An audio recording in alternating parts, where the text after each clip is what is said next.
Hello, esteemed members. As always, please be sure to follow security procedure Watch Alone with this communication. This transmission is an update to Planning Series D19 and contains details of our current activities and a look ahead to the near future. You should be ready as and when events described take place to move yourself and families to the clear zone of your choice. Negotiations are taking place between the Chinese, Russians and the Western Bloc as to the final number of cities each will sacrifice in the nuclear conflagration. A list of cities in all superblocks will be made available when concluded. Transition to a clear zone before the start of the war is advisable due to the chaotic nature of lower-level staff action and the danger from unforeseen third parties and flexible timeline of expansion. First strike will be the Temple Mount in Jerusalem as outlined in Series A3, followed by conflagration in the Middle East theatre. Global strikes will follow with a total of 60 warheads. The total amount of radiation released on Earth will only be a fraction of that released from the 500 warheads detonated in the Cold War atmosphere tests. However, damage to infrastructure and population will be far greater given the nature of the targets. In general, the industrialized Northern Hemisphere will suffer the most immediate and severe population reduction, especially given the poor civil response and collapse of the economy. Thank you to those members involved in that part of the operation. China and Russia will suffer similar decapitation, leaving a power vacuum in the aftermath to be filled by our order as per Series A1. Our new capital, Astana, is nearing completion. Work is continuing on its resource stockpile and bunker facilities, but most of the architecture is complete.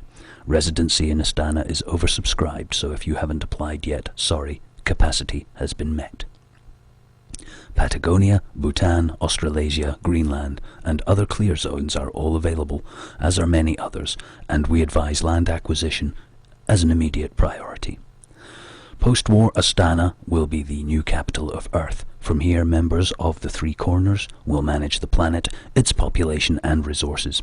Initially, this will entail further reduction in livestock numbers by natural wastage, famine creation, and survival stress. During this period, it is expected there will be more disorder and conflict from survivors and remnants of the old order. The creation of one world economic, military, and administrative government will be paralleled by the creation of one Earth, one God religion. Leaders of current religious franchises have been meeting in Astana for years now under the guise of peace and reconciliation. They have worked out the details of all one God's appearance and performance in the holograms. Different holograms for different cultures have been designed, but the message of unity and obedience will be common in all. A mythology has been prepared, and a number of events involving Christ figure, Vishnu, Allah, and other prophets will be staged.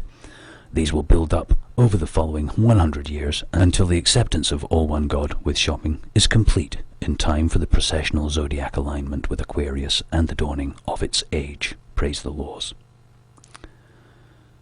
Indigenous and ethnic populations around the world who are currently beyond our media and commercial reach will in large part be left alone. Central Africa, large parts of South America, Siberia, Mongolia, etc. are to become reservations of ancient humanity. These populations will self-limit themselves by virtue of harsh climate and subsistence existence. With a smaller global population to manage in the modern world, it will be possible to exploit the natural resources in their areas without disrupting their lives. Psychologists have raised the issue of sympathy and asked us to remind you that the survival of our biosphere is paramount. It will be difficult to stay our hand during the coming adjustment. You may be tempted to try and save non-members or warn certain groups about the coming events. Do not, repeat, do not do this. Let me remind you that those who do not see the need for contraction, those bovine masses who were happy to consume and destroy as long as they fared well, who mindlessly obeyed and did not stand against the excesses of the energy age, have failed the Darwinian test of survival. We shall never again support the lives of so many, never again allow so many humans to destroy the earth only for comfort and excess. A global armed police force dealing with local squabbles, civil strife and dissent will present a united face to our order and give survivors confidence in authority. Officers will be judge, jury and executioner of justice, thus streamlining the world's legal system and lowering investment in custody. That ends this communication. Stand by to move or act soon, and remember, no sympathy, no warning, no regrets.